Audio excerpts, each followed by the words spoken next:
개교 121주년 예배 드릴 수 있도록 지금까지 우리 학교를 인도하신 하나님께 영광을 돌립니다.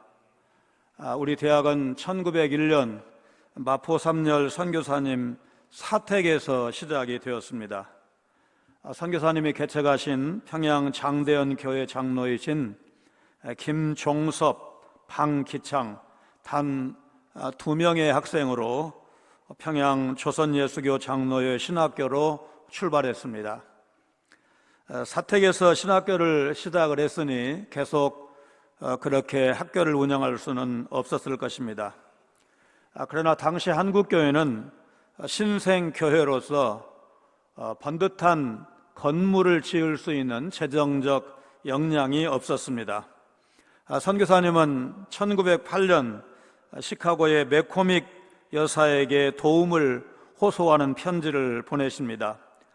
그렇게 해서 보내주신 1만 1,000원의 돈으로 몇 개월에 걸쳐서 교사를 지을 수가 있었습니다. 14년 후인 1922년에도 맥코믹 여사는 3만 5천 불, 약 7만 원의 거액을 헌금하셔서 학교 건물을 지을 수가 있었습니다. 평양에서 시작해서 남북 분단으로 서울로, 한국 전쟁 때 또 대구로, 다시 서울로 용산 시대를 거쳐서 지금 사당동 양지 시대를 지나고 있습니다. 우리 한국 근현대사와 흐름을 같이 한 끝에 오늘 세계적인 개혁신학의 요람이 되었다는 것은 하나님께 큰 영광을 돌려야 할 일이고, 가난과 일제 핍박과 분단과 온갖 고생 끝에 우리 학교를 지켜오신 선배들께도 지금 이 자리에 계시지 않아도 감사를 드려야 할 것입니다. 이 뜻깊은 자리에서 역사 속에 일하신 하나님의 역사라는 제목의 말씀을 증거하신 백왕식 총회장님께 감사의 말씀을 드립니다.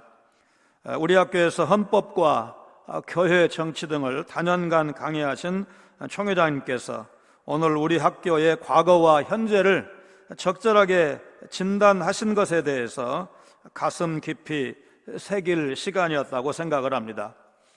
이틀 전 제59회 전국 목사 장로 기도회에서 총신 법인 이사장으로서 축사할 기회를 주신 것도 감사를 드립니다.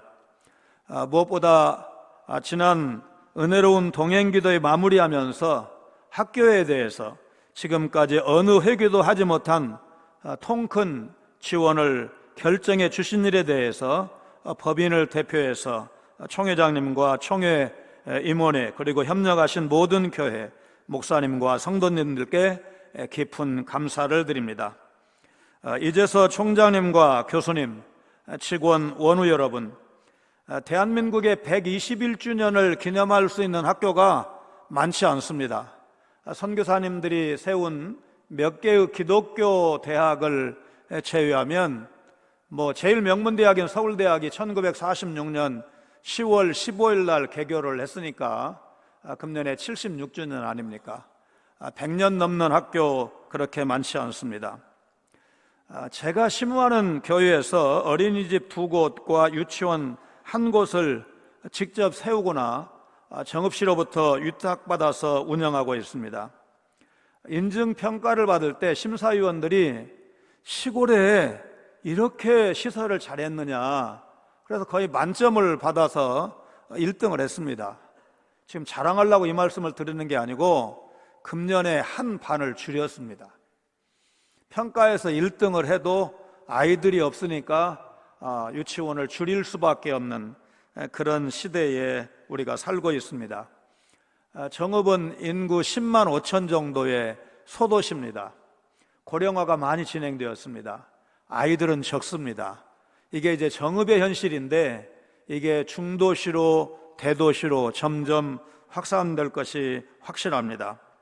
우리나라 출생률이 세계 최저 수준이 되었다는 것은 다 아는 이야기입니다.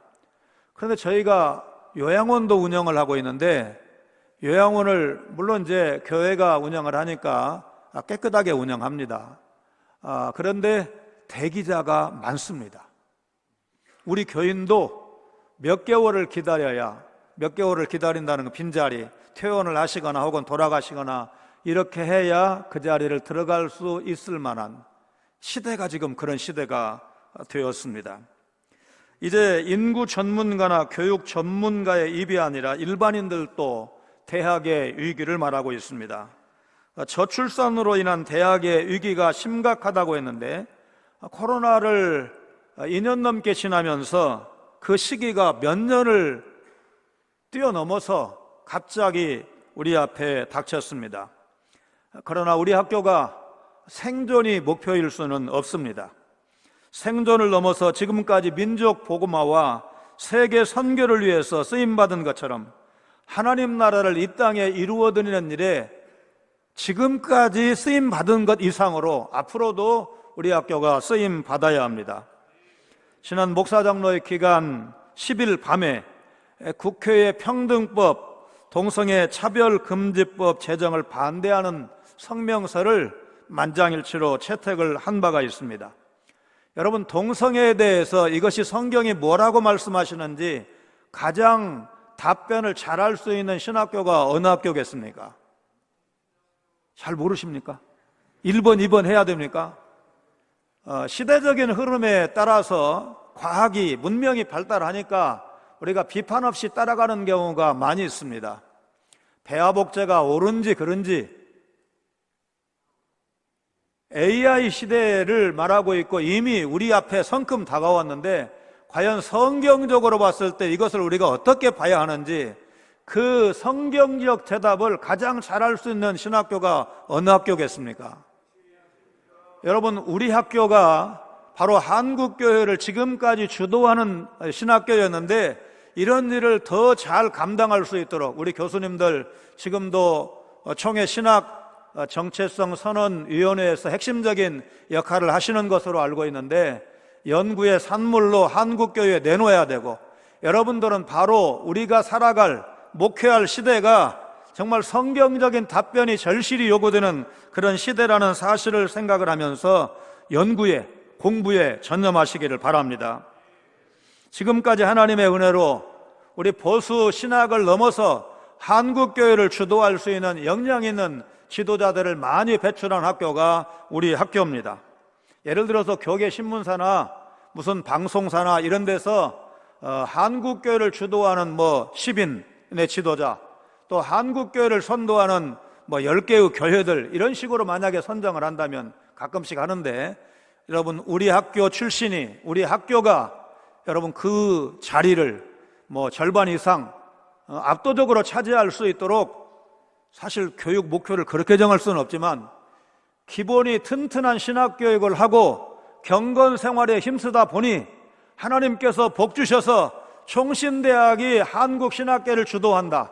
대한예수교 장로회 총회 우리 합동측 교회가 한국교회를 선도하고 세계교회를 위해서 역량을 발휘하고 있다. 이런 평가를 받을 수 있는 복을 하나님께서 지금까지도 주셨는데 이후에도 주시도록 여러분 열심히 연구하시고 좋은 학자 되시고 좋은 목회자 되셔서 이 어려운 시대를 헤쳐갈 수 있기를 주의 이름으로 축원합니다.